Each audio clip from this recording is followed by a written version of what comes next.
Welcome to Health, Wellbeing and Lifestyle, where professionals in the field inform, educate and inspire the community to be healthier and have a balanced lifestyle. Our first guest today is Lifestyle GP, Dr. Avi Charlton, and we will be talking about whether a low-carb diet is the key to weight loss. Welcome, Dr. Avi. It's great to have you here. Thanks for having me, Stephanie. So, have you had your own personal experience with a low-carb diet? Interesting you say that. About a few years ago, I started my own lifestyle change. I wanted to lose some fat. I joined a gym and I participated in an 8-week body transformation challenge. I just did it for fun. My personal trainer prescribed me a diet. I had to follow a spreadsheet with so much protein, so much fat and so much carbohydrates, and turns out that was a low carb diet. After 8 weeks I lost 4 kilos and I was very happy. That's about the fat that I've wanted to lose, and I was so interested in this diet. I dived into the science, I learned a bit, and as a GP I understand what happened to our body. So I learned a bit more, did lots of courses, and I started to use it on my patients. I started to tell my patients that we need to really cut back on carbohydrates if you want to lose weight. The carbohydrates include the sugar, the processed foods, and also the bread, potato, pasta, lots of processed foods that's got sugar in the ingredients. There's actually so many different names of sugar and the marketing try to hide it. It's 56 names of sugar. So you really have to look at the labels and understand what's in the package. So with the low carb diet, we have to really cut back on the carbohydrates and we have to eat much more of meat, eggs, chicken, fish and pork and lamb and veggies. With the vegetables, we need to concentrate on eating above ground vegetables rather than the starchy potatoes, sweet potatoes and pumpkins, all those starchy vegetables. And if we prioritize eating more protein, adding healthy fat to our diet, that is a really low carb diet. We can include a little bit of fruit, especially the berries are low carb fruit, and really stay away from high sugar fruit.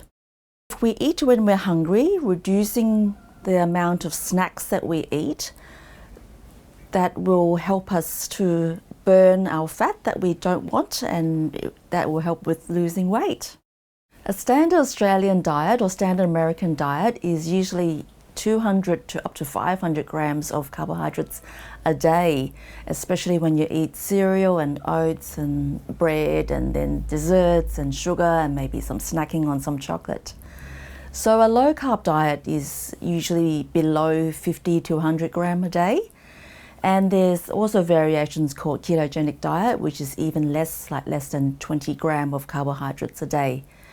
So going on a low carb diet is dramatically reducing your carbohydrate intake, and we can teach our body to not burn the glucose that we eat, and we can start to burn the fat that we want to get rid of. Quite often doing that, we can reduce our bloating, our bowel gets better, and we can reduce our belly fat. We can feel better, feel more energy and feel more vibrant, and we can deal with our day-to-day stresses better. So with more meat in the diet, I think we sometimes think there'll be an increase in cholesterol levels. Is that the case? Yeah, a lot of people are worried about eating too much fat, too much meat will increase your total cholesterol. There's actually new science is saying that it's not just the total cholesterol that is of worry.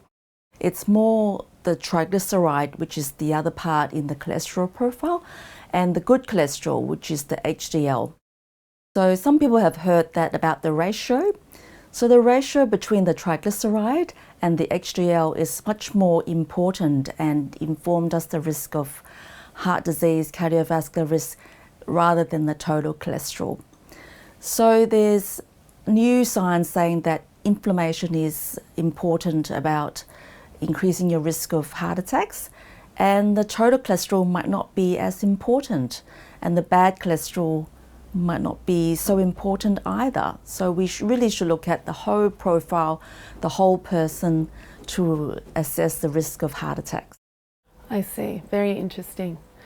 And do you have any advice for our viewers for them to embark on this journey now of a low-carb diet? Anything they can start today? Yeah, absolutely. With changing your lifestyle, changing your diet, it's important for your viewers to follow a program or seek help with a professional that is in tune with dealing with the low-carb diet. They can do it gradually, especially with reducing sugar and processed foods. Nobody should be eating too much sugar and processed foods. It's highly inflammatory, it damages your health, and it's highly addictive. So once you start eating a piece of chocolate, you want to eat more chocolate, more sugars. And the next step is eating more protein, more real food, eggs, chicken, fish, meat. And quite often that will improve the health, improve the nutrition. We can add lots of vegetables, above ground vegetables, staying away from too much starchy vegetables. And we can learn to read food labels.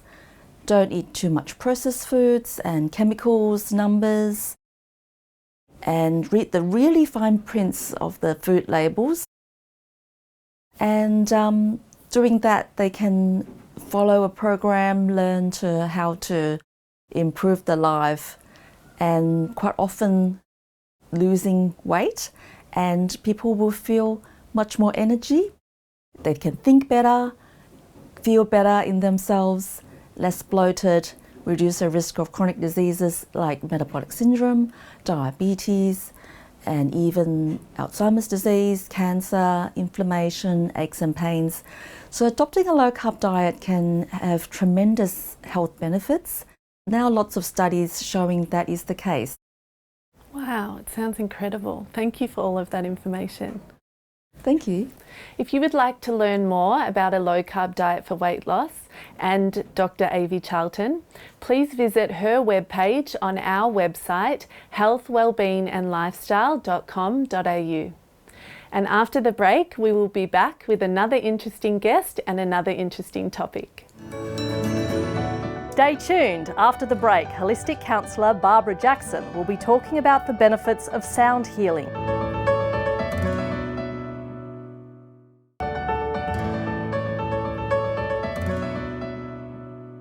Welcome back. Our second guest is holistic counsellor Barbara Jackson, and we'll be talking about the benefits of sound healing. Welcome to the program, Barbara. Thank you very much. It's lovely to be back, Melissa. What is sound healing? Sound healing is where we tune into different tones, different sounds, different frequencies that may help us to feel a bit brighter, help us to calm down a little bit. So if we look at the history of sound healing, the Australian Aboriginal people started using didgeridoos for the benefits of sound healing 40,000 years ago. And what they were finding is this was helping people on many, many levels, mental, emotional, spiritual levels. And if we look through the generations, we look through the decades and the eons, people have used and continue to use sound in many ways that is beneficial. It may be looking at the Indian cultures who use chanting, they use gongs, they use sounds, and also even humming can be a very calming sound for us and bring us into our body. When we look at more cultures like the African cultures, they use a lot of the drumming. There's also the Native American cultures use the shamanic drums. And there's more research, medical and science, that is proving that different frequencies can help us medically, mentally, emotionally and spiritually. So using it, whether we are tuning into music ourselves, whether we are going to a specific class, whether it's one-on-one, whether it's in a group setting, what's happening is we then giving ourselves that time and that space to tune into vibrations. And the different frequencies connect with us on different levels. So we may, if we want to feel more upbeat, we may put some happy music on, some faster paced music. If we're feeling stressed and we want to just take a breath and calm down, we may find classical music or more soothing music. So with sound healing, what that is tuning in to those particular frequencies and taking us into a more relaxed, calmer state where we can let go of tension in our body. It can also help with stress, with anxiety, with depression, and also helping people to have more clarity and focus and balance in their lives, feeling a lot more grounded.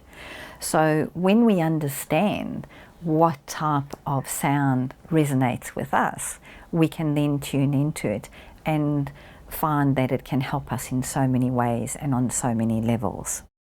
Do you think sound healing is for everyone? Can everyone get some benefits? Absolutely.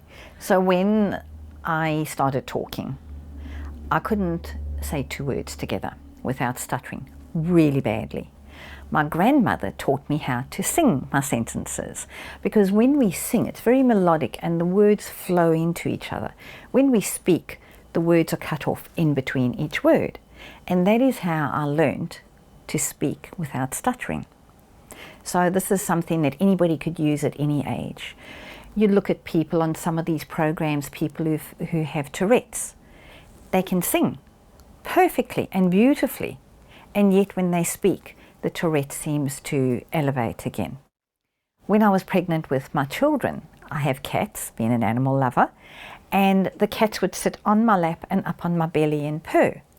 And the babies would sing and dance and move around a lot in my belly because they enjoyed that vibration, and it was gentle and it was nurturing. So when they were born, they were very comfortable around animals because they were used to that vibration and they found it soothing.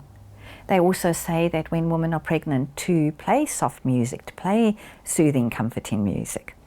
And even when our children are young, we may often put some soft music in the background, or what we call white noise, which is just a sound that helps them to go to sleep without that absolute silence. And with sound as well, Melissa, this can be found through what we call singing bowls or shamanic drums or the Tibetan bowls. So people can seek out different classes or groups. They may join a drumming group to play the drums or to learn to play the singing bowls, so not only to attend, also to enjoy the instruments for themselves as well. What tips would you like to give people who would like to use sound healing? Notice if you're feeling a bit flat or you've had a stressful day, you get in the car, what do you want to do? You either want silence or you want some really upbeat music or looking at that calming music. So take note when you're feeling in different states of mind, tuning into what music you're looking for. And the other thing as well is always seek professional advice and guidance. So when we're looking at people who are experiencing depression or post-traumatic stress disorder, because they often feel so low and unmotivated and flat, and it's really a challenge to even get out of bed.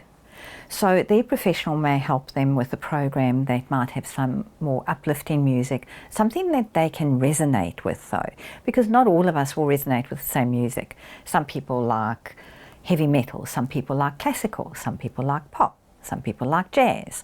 So it's also for the professional to help understand what their client actually needs to help uplift them and motivate them. And when we look at children as well, if our children are really active before they go to bed, we don't want them to jump into bed all hyped up and no idea of sleep or thought of sleep. So even putting some calming music on in the background, they don't have to sit and consciously listen to it, because on an unconscious level for all of us, we're still absorbing the sounds and the frequencies of the music. When we go to a picnic, even tuning into the sounds of nature, the birds, the sound of the wind through the trees. The next time you're out in nature, and if you hear the wind, notice where it's coming from, and you can actually hear the wind flowing through the trees, through the shrubs. And this is how people, even with nature, can take that breath and bring themselves into that calmer, more centered and grounded state. And so always checking that if there's any mental health conditions, if somebody's pregnant, they won't go to the really intense vibrations of the sound healing. That can impact them. However, on the flip side, when we seek out maybe a group, go and try something for something new. Either the one-to-one or going into a group. You're socializing, you're connecting with people, and you're receiving that beautiful, what we often call a sound bath. Bringing our energy back into balance, relaxing our muscles, quietening our mind so that we're able to feel refreshed, calmer, rejuvenated, and then be able to carry on with our life in a lot happier state. Well, thanks for those tips, Barbara, and thanks for being on the program. Thank you very much, Melissa. If you'd like to know more about sound healing and Barbara, go to her webpage on our website, healthwellbeingandlifestyle.com.au. And after the break, another guest with an interesting topic. Stay tuned. After the break, psychotherapist specialising in hypnotherapy Julie Makin will be talking about, are you in control of your anger or is it controlling you?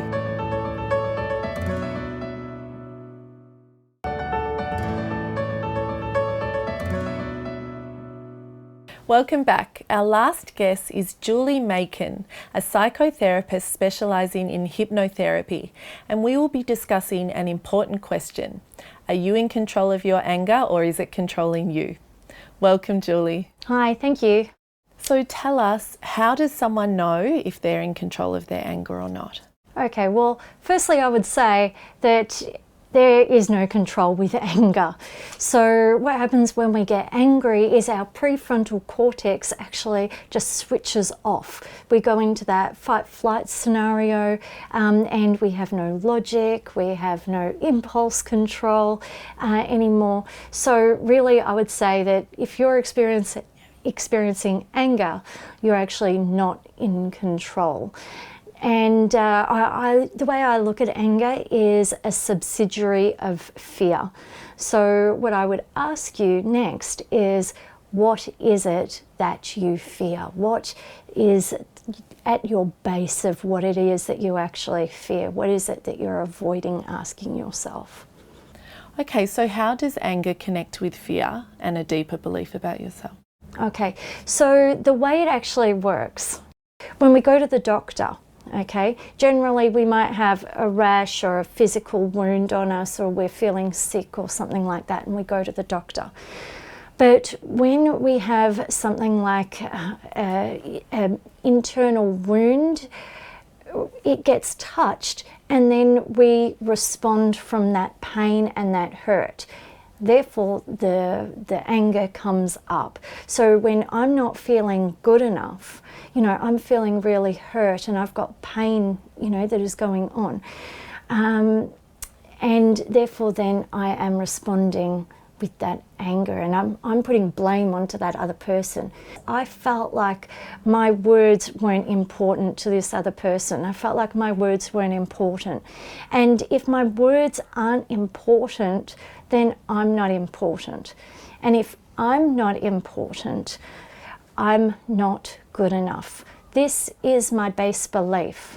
So when my base belief of I'm not good enough gets touched like a wound inside. So, and when I worked it out, okay, so it really has to do with my base belief about how I feel about myself, that I am not good enough. I know that that is what I need to work on. The I'm not good enough. I don't matter. Do you have advice for our viewers on changing those beliefs they might have about themselves? Okay, so just a few practical tips. Firstly, if you're starting to feel that anger coming on, I invite you to scrunch your left fist. Make a left fist. Okay, you might also like to try, you know, pushing your tongue up against the roof of your mouth Perhaps if you're having a discussion with someone else, sitting down at a table and having a discussion, because that also helps when we're seated. But if you really feel that that anger is getting over and above what you're able to contain in that moment, perhaps just say to the other person, look, it's getting a little bit too much for me right now. I just need to take a moment, so I'm going to leave, and maybe we can come back and discuss this, you know, when I feel more balanced, more level. I would say that the first step is simply recognizing it, having an awareness. To me, this is all part of body intelligence, what I've been studying for years. And just coming back to being what is right for you. Start looking at what is right for you. So when you start responding, you know, in the anger, have an awareness. Stop, if you can stop and just recognize what's going on in the body, and, you know, start asking yourself, is this right for me? What is it that I truly fear? What's going on here? And once you start pinpointing that, then maybe you can start dealing with it. You can have acceptance over it. Maybe your second step might actually be then seeking professional advice from a therapist, a professional therapist, and once again, looking at the different modalities, because not every modality is right for a particular person. But you know what? You don't have to go and talk about your feelings and how, you know, you don't have to get long-winded about the here and now, because what I believe is that the here and now is surface talk. We want to get right down to the root cause so that you no longer have that anger that's coming up. What I would say in the future is for people who perhaps experience anger, there's an emotion that's coming up there with it. But when we're assertive, when we're saying what it is that we need, then we're stating it flatly, there's no emotion attached, and we are able to get our point across without the emotion. But the anger holds the emotion. So assertiveness is where we want to be. It's a place of safety within the body. You're actually probably getting your message across to the other person a lot better than what you would if it's in anger, because when you're in anger and you're yelling and getting upset with the other person, they're probably, you know, going into fight flight, where their, you know, prefrontal cortex is turned off and they're in the emotional state, and, you know, they're scared, they're worried, so they're not going to take on what it is that you have to say. So it's so much better for you and so much better for the receiver to, you know, for you to deliver your message assertively, not from an angry place. Wow, that's fascinating. Thank you, Julie. Yeah, no worries.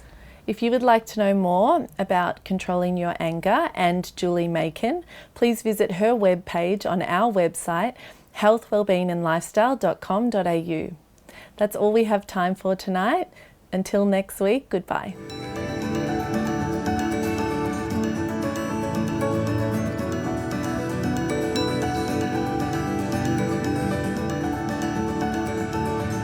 If you'd like to know more about our show, please like us on Facebook, follow us on Instagram, and subscribe to our YouTube channel.